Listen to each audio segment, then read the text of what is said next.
ya, dari ayat tadi 69 sempat kita mundur sedikit ke ayat 65 ya, sampai dengan 76 ini. Insya Allah pekan depan kita sudah kepada ujung surat Yasin. Jadi kita akan datang nanti bisa paham kembali kenapa Yasin ini disebut qalbul Quran, jantungnya Al-Quran. Karena di situ ada tentang wihdaniyah, keesaan Tuhan. Di situ tentang ada pekabaran tentang kejadian hari kiamat, kematian, kiamat. Ini sesuatu yang menjadi dasar keimanan pula kepada kita, iman kepada takdir, iman kepada hari kiamat. Kemudian sikap syukur kita di ujung ayat ini yang mengingatkan kita kepada rasa syukur atas karunia Allah berikan kepada manusia dalam bentuk tadi Allah tundukkan binatang-binatang itu untuk manusia. Nah itu nanti kita akan lebih dalam mungkin di penghujung ayat surat Yasin pekan depan. Ya, untuk surat Yasin ayat 73 itu di situ dikatakan bahwa dari binatang ternak itu dapat kita ambil sebagai minuman dari air susunya, dan dalam tafsir Ibnu Katsir disebutkan air kencingnya juga bisa dijadikan sebagai obat. Sementara kalau kita lihat air kencing itu kan pada umumnya najis ya Pak ya. Ya. Pendekatan apa yang bisa kita pakai supaya kita yakin bahwa air kencing dari ternak ini bisa dijadikan obat dan dianggap sebagai minuman untuk kita. Demikian pertanyaan saya Pak Ustadz, terima kasih. Ya, baik. Memang betul itu dalam kajian tafsir Ibnu Katsir itu ada diterangkan itu untuk binatang unta ya.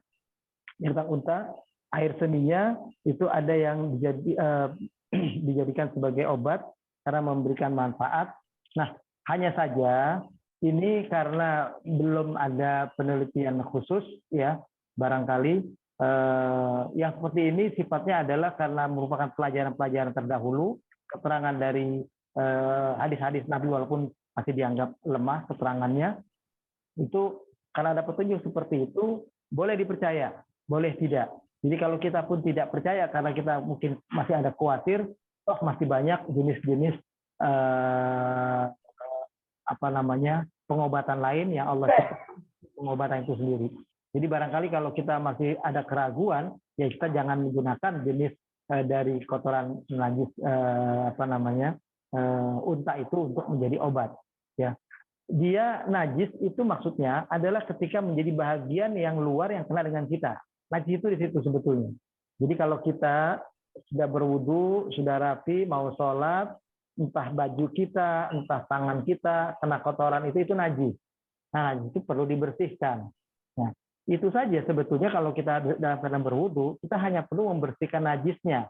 Kita tidak perlu mengulang wudu. Karena najis itu hanyalah luarnya. Sedangkan kita sudah berwudu, bagian dalam diri kita sudah berwudu. Jadi walaupun kita sudah berwudu, kita kena najis, bahkan kena kotoran manusia sendiri, kena kencing manusia sendiri pun baju kita atau tangan kita tinggal mencuci tangan kita, tinggal mengganti baju kita, nah, tanpa harus berwudu lagi. Nah, itu menunjukkan bahwasanya itu najis adalah bagian luarnya. Adapun ketika dia sudah menjadi minuman masuk ya, maka dia bukan lagi sesuatu yang bersifat najis. Dan itu sudah menjadi obat bagi orang-orang terdahulu. Nah kalau kita sekarang ini belum percaya itu, ya nggak apa-apa. Toh bukan menjadi syarat keimanan yang barangkali ya kita perlu meneliti lebih lanjut. Yang jelas ketika dia sudah diyakini oleh sebagian orang bisa menjadi obat, maka buat orang itu hal itu jadi tidak najis. Jadi tidak najis bagi mereka yang meyakini itu.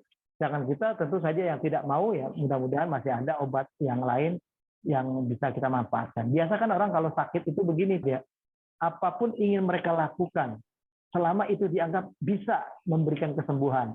Selama itu adalah pelajaran dari orang terdahulu kayak kita lah. Kita banyak dengerin orang dulu bilang pakai daun ini, pakai daun itu, walaupun pahit betul, walaupun itu nggak enak dimakannya, itu kan kita kerjain karena kita yang meyakini insya Allah itu jadi obat. Jadi hal-hal seperti itulah yang mengantarkan keyakinan orang terdahulu percaya bahwa air seni dari unta itu ada yang menjadi obat. Nah, tapi tidak berarti itu adalah pasti obat. Wallahu a'lam bishawab. Terkait dengan tadi surat yang ke-70 dengan surat yang ke-7. Apakah memang sedemikian sulitnya ya Pak mendapatkan hidayah itu gitu? Apakah memang karena perbuatan itu yang dosa itu yang menghalangin atau bagaimana Pak ya? Karena kan begitu banyak bukti ya.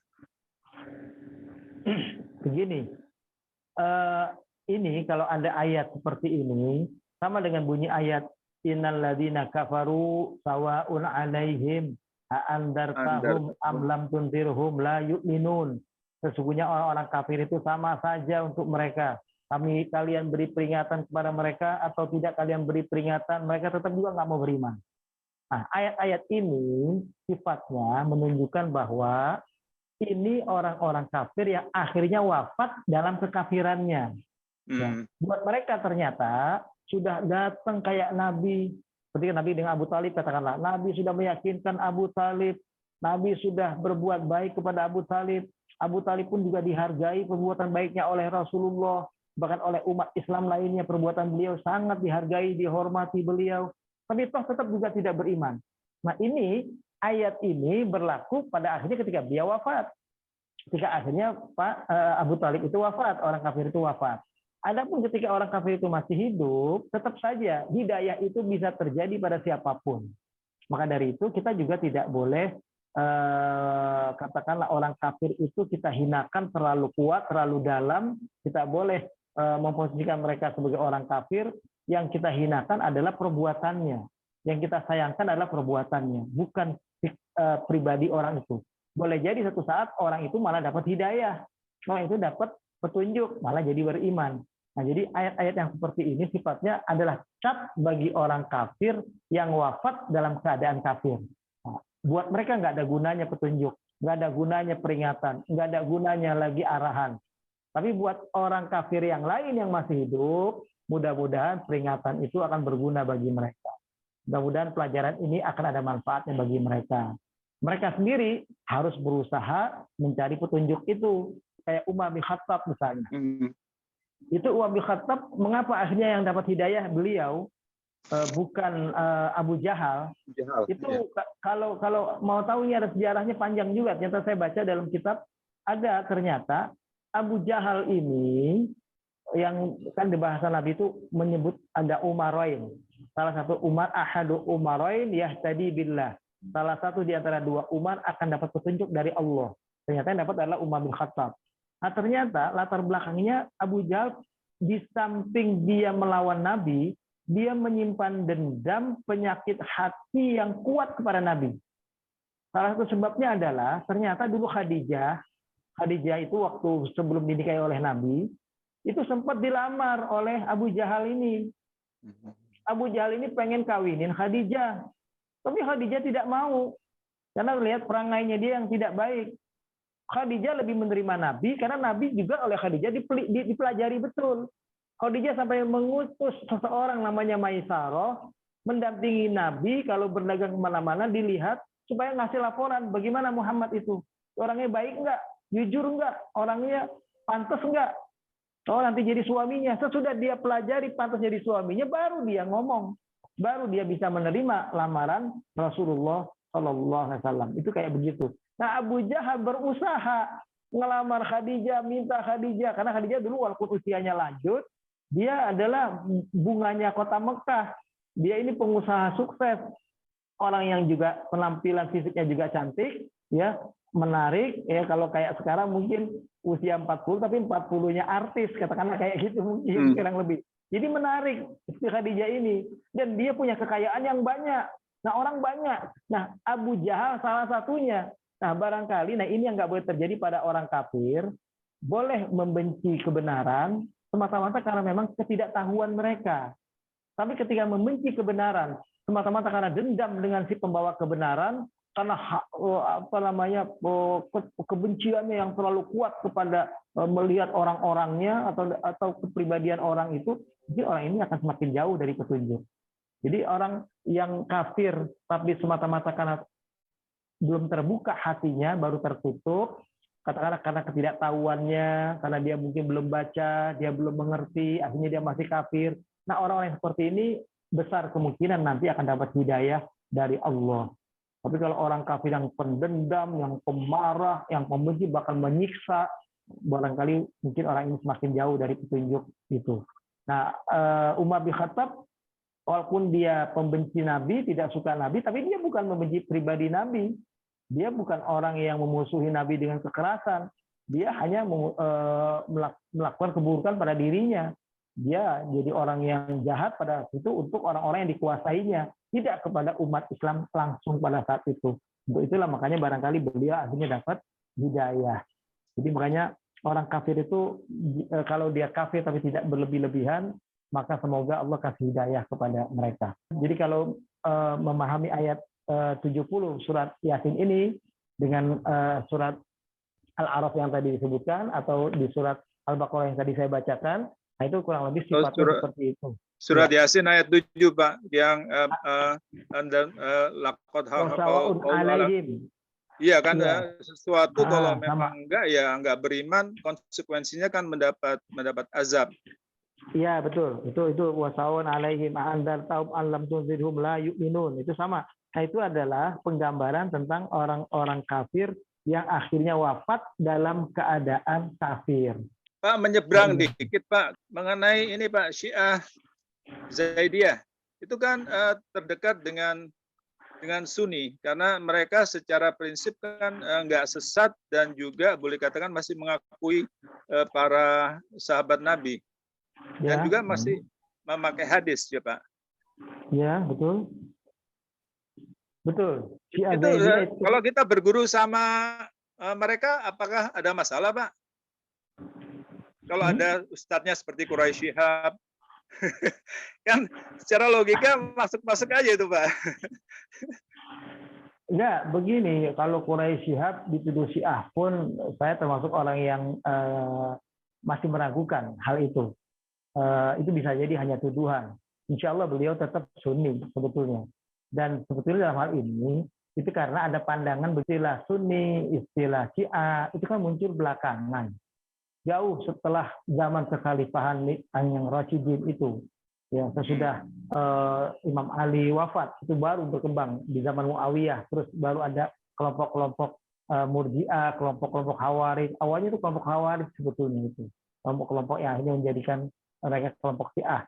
Nah itu, jadi sebetulnya kalau ada orang yang punya pandangan, dia tidak mau menggunakan istilah Sunni, tidak mau menggunakan istilah Syiah, dia hanya mau menggunakan istilah Islam yang berdasarkan tuntunan Al-Quran dan As-Sunnah misalnya. Nah, dia betul-betul adalah sosok yang mempelajari Al-Quran itu sebagaimana yang diajarkan oleh Rasulullah dalam kitab-kitab hadis yang muktabar, Sahih Bukhari, Sahih Muslim. Dan kalaupun mereka belajar fikih jadi ahli fikih juga yang muktabar, yaitu ahli fikih yang 4, Imam Mazhab, Imam Hanafi, Imam Maliki, Imam Syafi'i, Imam Hambali. Nah, maka siapapun yang belajar dengan cara itu, insya Allah itu adalah seorang muslim sejati. Dialah ahlus sunnah. Walaupun mungkin latar belakangnya dia adalah orang Iran, latar belakangnya dia adalah kelahirannya dulu dengan orang-orang Syiah, dia adalah kelompok yang dulunya orang tuanya sesat, tetap dia adalah insya Allah ahlul iman. Hanya saja ya mereka tidak mengatakan saya Sunni, saya Syiah. Nah, Anda memang orang yang berpandangan begitu. Nah, maksud saya kita harus bisa menghargai ada orang yang punya pandangan seperti itu.